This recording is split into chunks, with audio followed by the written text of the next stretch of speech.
I mean, in a lot of ways, it's the wild, wild west. I'm sure in most instances, the parents have warned them against this. The various coaching staffs have warned them against this. But they can get caught up, and a lot of times it is reactive. You've tried to be proactive. You've talked about it. You've discussed it. But in the moment, that isn't always followed through on. It's a brand new day.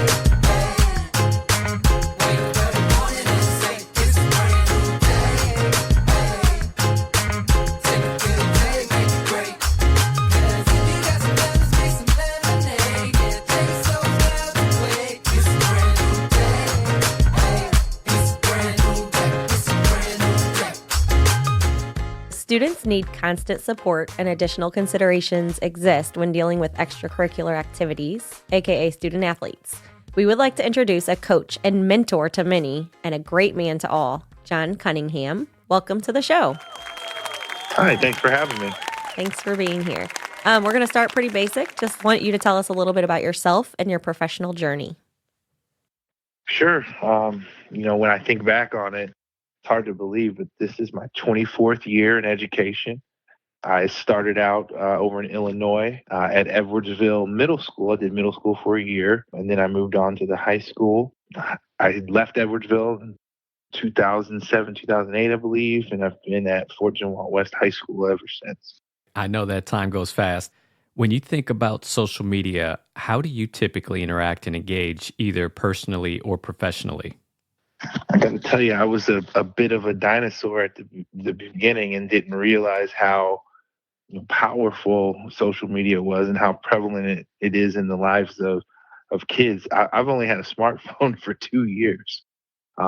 We have a team account that I actually use very frequently on Twitter to promote the team. But, when I first initiated the account, I was using it on the computer. And then I got the smartphone a couple of years ago, and I use it all the time now. We put updates and, accolades and all of these things. That's our main source. As far as inter-team communication for the students, we use a Canvas, and we had a Google Classroom before that. But the public face of the team, and many of the teams at Fort Zumwalt West are our Twitter accounts. Some have Instagram, most have Twitter. Twitter, it is the team Twitter. It's not my personal Twitter. I actually do not have a personal Twitter. So I do follow running accounts, both high school teams, collegiate teams, world athletics, and then coaches around the country, so I can, see what's going on. And, many of them follow us back as well. Awesome. And just for our listeners, can you tell us what you coach personally? Yeah, I coach track and field and cross country at Fort Zumwalt West.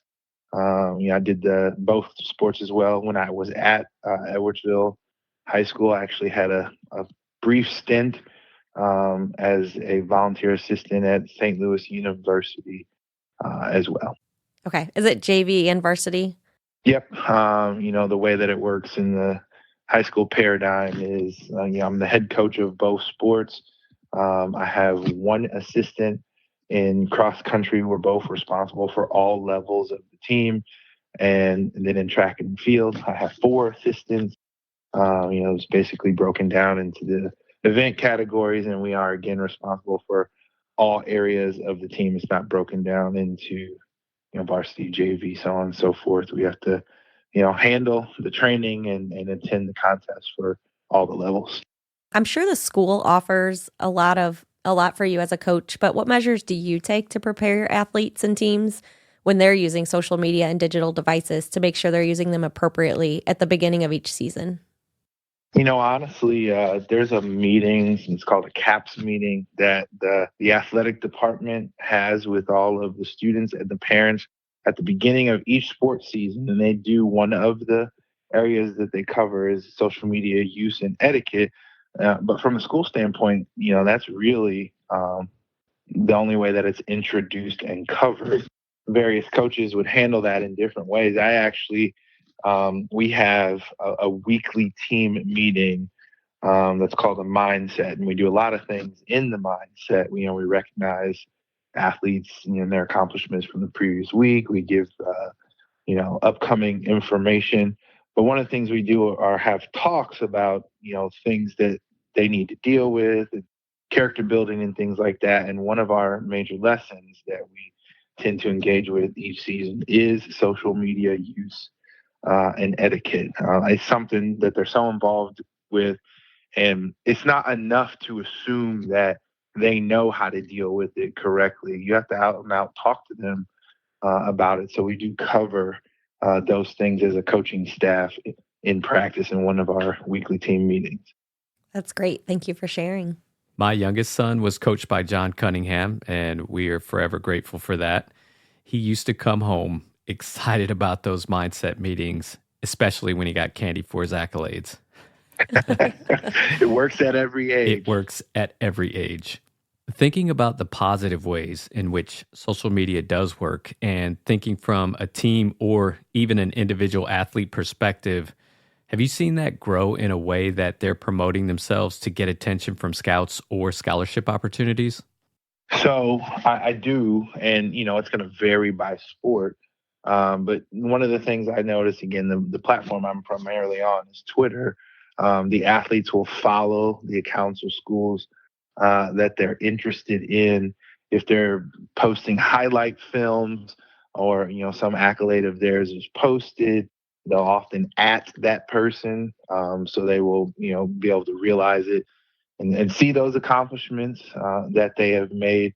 So a lot of them do use it as a marketing opportunity. And honestly, just anecdotally from our athletes, that is primarily how they use it if they're an athlete. I don't see, and they probably use the high school athletes other forms of social media for interaction with their peers. But the way that I primarily see it used on Twitter is athletic self-promotion. There's not a whole lot of other, likes or tweets, from the athletes, because our athletes are not required to, but pretty much all of them do. We tell them to follow the team so they know what's going on. We have other ways of communicating with them as well. But I obviously see the type of things that they are posting, and they're almost exclusively about their athletic accomplishments, or they are promoting the accomplishments of other people in the school community. That's great, and a great use of social media to really be used in a positive way. So social media can be great, but there are also challenges. What has been the most challenging aspect when you think about digital devices and social media for your athletes that you've seen over the years? I'm probably number one is the, and this just applies to students in general. It's the use in the classroom and distracting from their academics, and that's obviously has to be on par for them to be able to continue on to the next level. So that's certainly something that we speak with them about. We want to be a support system for the rest of the staff there, so they're not disrupting people's classes with their use of social media. But as we all know, there's a lot of pitfalls online, and one of the main things we talk to them about, who they follow, what they like, and what they repost or on the various social media platforms, because when we've seen it with professional athletes, celebrities, on down to high school athletes, they might think that they are forwarding something that they like or that people would think is positive, and it's not seen that way, or something that they post that they think is innocuous, and then it ends up costing them. And we've seen athletes be cost scholarships. They're singing songs on social media, or they liked a particular post and there was some objectionable language or things in that. Those are certainly things that we try to hammer home with them. They're kids, and sometimes they can make impulsive decisions, and that can come back to bite them. Even a lot of times, it certainly seems like at times that people are, when they're recruiting these athletes, whether it's from an athletic standpoint or academic standpoint, they do scour the social media, and things that kids have even posted back when they were 13 or 14 years old have ended up costing them in the long run. So we got to talk about positive promotion. Make sure that you are posting things that you would be comfortable with your parents, with your grandparents, seeing. And if you're trying to promote yourself as an athlete, there's not really a reason that you should be going and straying into these other lanes where you could be posting or liking something that's objectionable.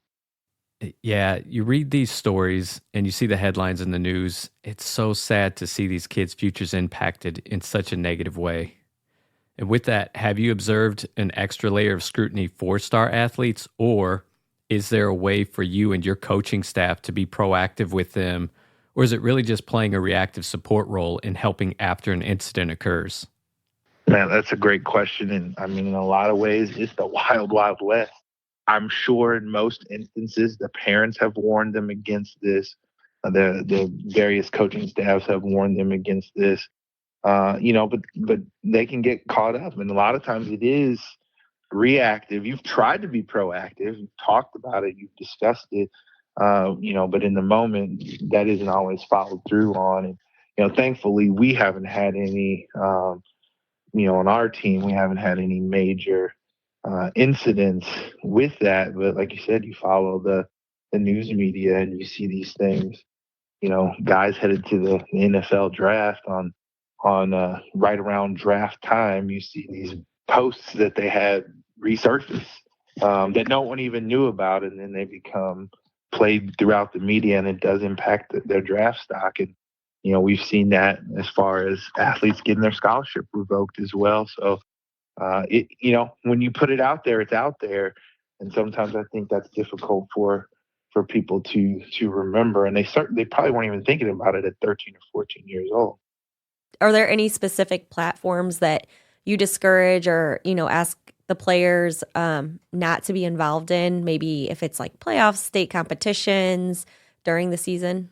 Well, I mean, as a coach, one of the main things you want the athletes to avoid is giving the other teams quote unquote bulletin board material. And, that's something that we endorse all year long. Like, let your competition do the talking for you. Because, sometimes these guys can get to going back and forth with one another on social media.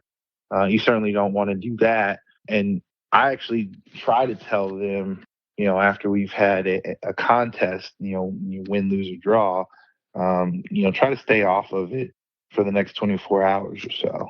Don't worry about it. Don't look at it.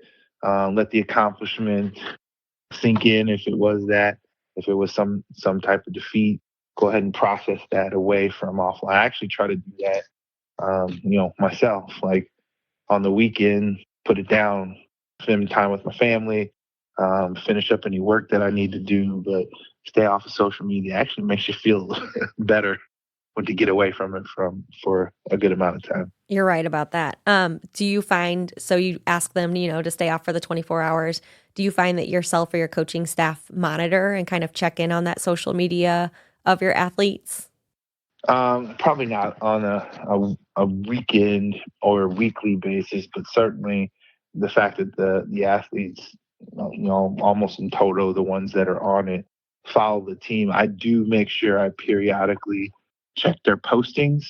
If there would be something that I need to speak to them about. In fact, a couple of days before I was scrolling through and looking at all the follows, and I just rolled through. A lot of our athletes for the track and field team, if they don't play basketball, they're not in a sport right now. They're doing some type of off-season training. So I was kind of scrolling back through to see what kind of things they posted over the course of the fall, what they were posting now.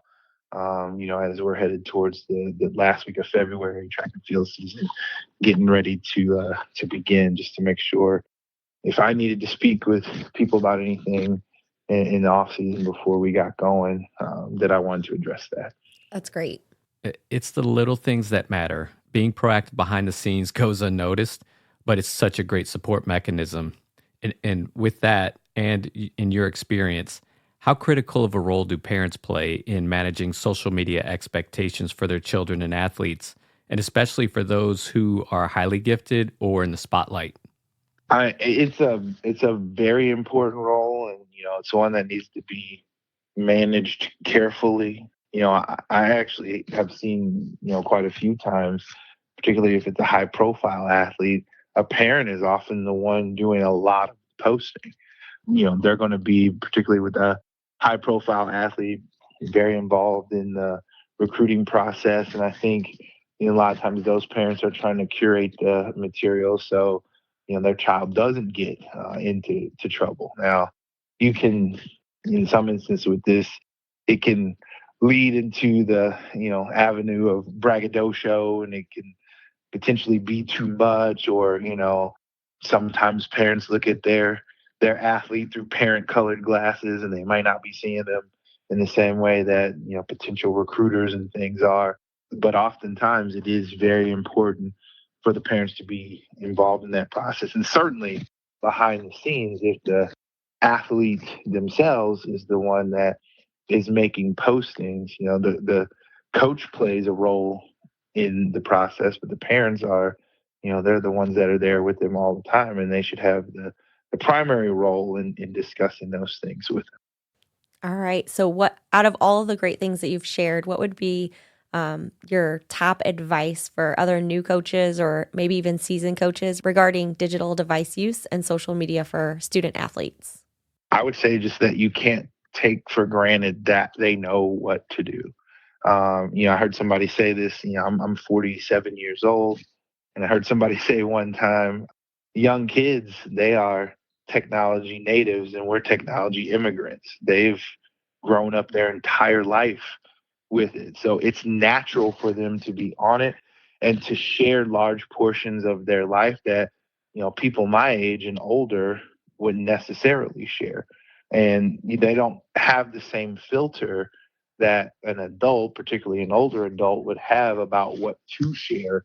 And then that's why sometimes, things that can come back to bite them are shared online, and whether it's a video of them out somewhere doing something at a place they shouldn't be, content that they shouldn't be reposting. They might not think it's a big deal. It does have to be explained to them how those things can be viewed, because you never know how someone's going to react to it. There are some people that might not think the content is that big of an idea. It only matters though when it's the institution that you're trying to become involved with, or the job that you are trying to capture. So, I think they have to be instructed to take a better safe than sorry approach. Absolutely. And, they need those adults to learn from and to teach them those skills about how to use social media appropriately as they're growing up. I think that's great advice. That's such a great line. Natives and immigrants in modern tech. I really like that, but I'm an immigrant, unfortunately. Yep. That's a pretty cool way to look at it. Last question for you, John. Bonus question. We've all lost access to our digital devices for the week. Oh, no. What would be your book recommendation, and what would you be reading? I'm a running coach. I'm a running nerd. So a lot of the kids probably hate this all the time, because I'll come in and talk about, oh, okay, so I got this idea. They're like, oh, no, he's been reading again.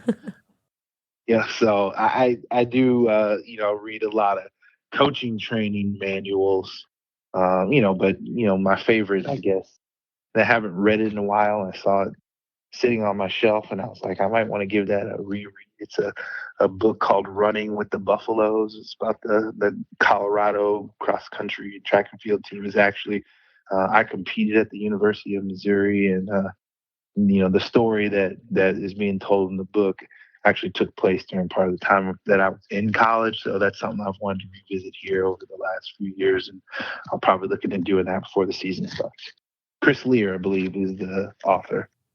Thank you. I'm looking forward to checking that out. Sounds very interesting.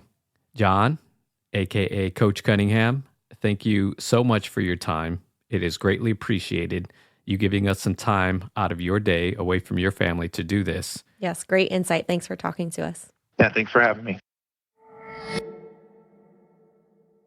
That was so great talking to John Cunningham. As a mom of 3 kids and them all being young, it gave me a lot of things to look forward to as my kids will be playing sports in the older age. But what really stood out was when he talked about the players using Twitter to post their team and individual accolades. Like, I love looking at the benefits of technology and social media, and it's really cool that they can use that to post those accomplishments and be proud of each other and build each other up. I thought that was pretty neat. You know, the star athletes always get their accolades on the field, off the field, but to be able to give some light and shine that on some of the other student athletes, I think is always very cool. And it feels like a lot of schools I've seen lately have a social media account where they really start to highlight and show off some of the wins from a team perspective, but also from an individual athlete perspective as well. I think it's always great to be able to showcase that. Okay, but I do have a question. I've heard of bulletin board material, and I think I know the basic concept of it, but can you tell me a little bit more about it? You're a big sports fan. Yeah, of course. Bulletin board material is a really fun and interesting concept. It's basically when a team makes negative or disparaging comments, either publicly or on social media, about an upcoming opponent or even a rival school. For example, their team is weak, unlikely to win, or they call out specific vulnerabilities, such as players.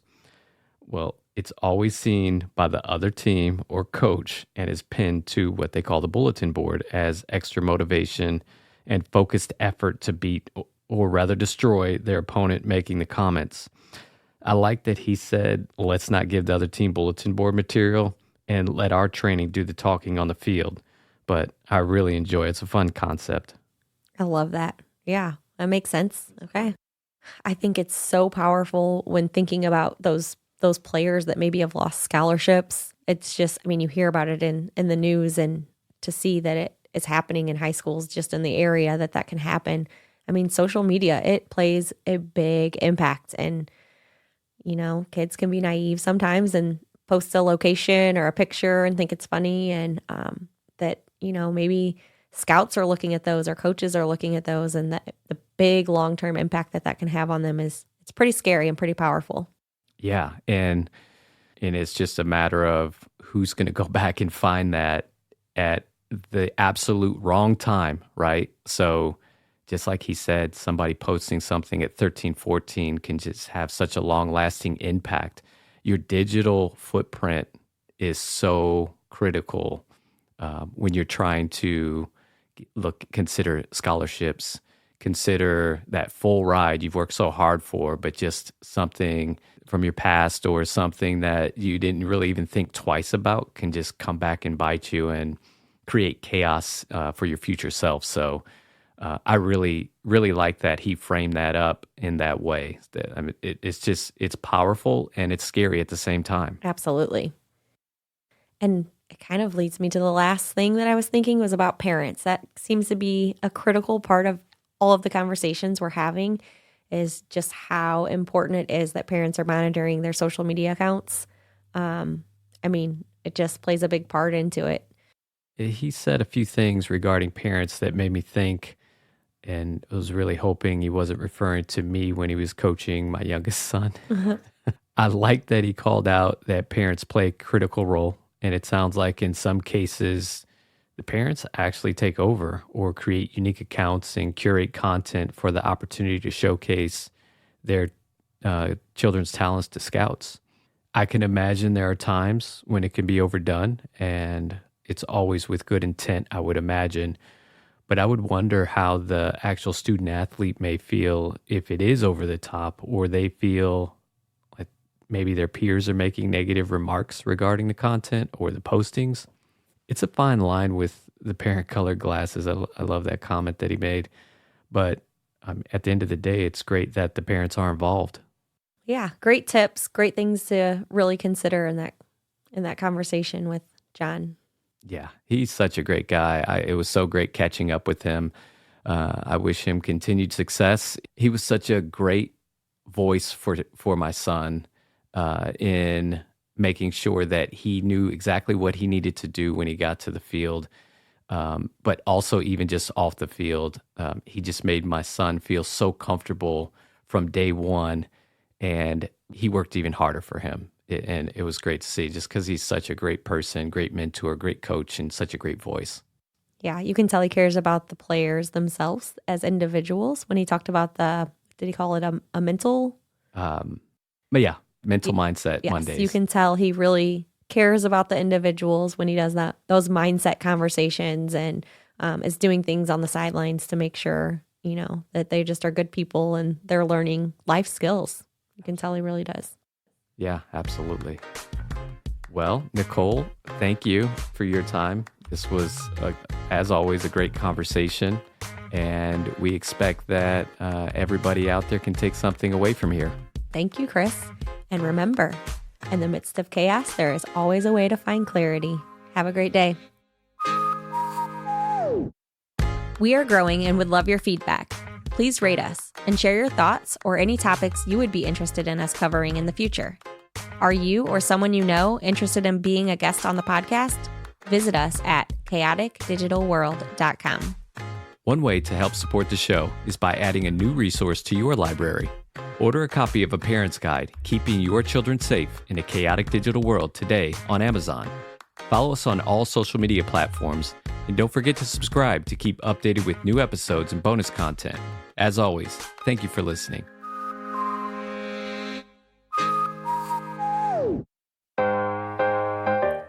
This episode of Chaotic Digital World is brought to you in part by Next Steps Inc. Next Steps, a software created for schools or organizations to transform the way we think about attendance management. Did you know? When an institution or organization uses 5 minutes per day for 6 sessions, that's equivalent to 15 wasted hours per month. And if there's an emergency evacuation, emergency personnel have to go in and search for those who may be hiding. We've solved those problems and more. At Next Steps, you can say goodbye to manual attendance and hello to efficiency and productivity. Our software automates the entire process, saving you time and resources. Visit us on our website at next-stepsinc.com to book a demo and learn more. We're waiting to speak with you.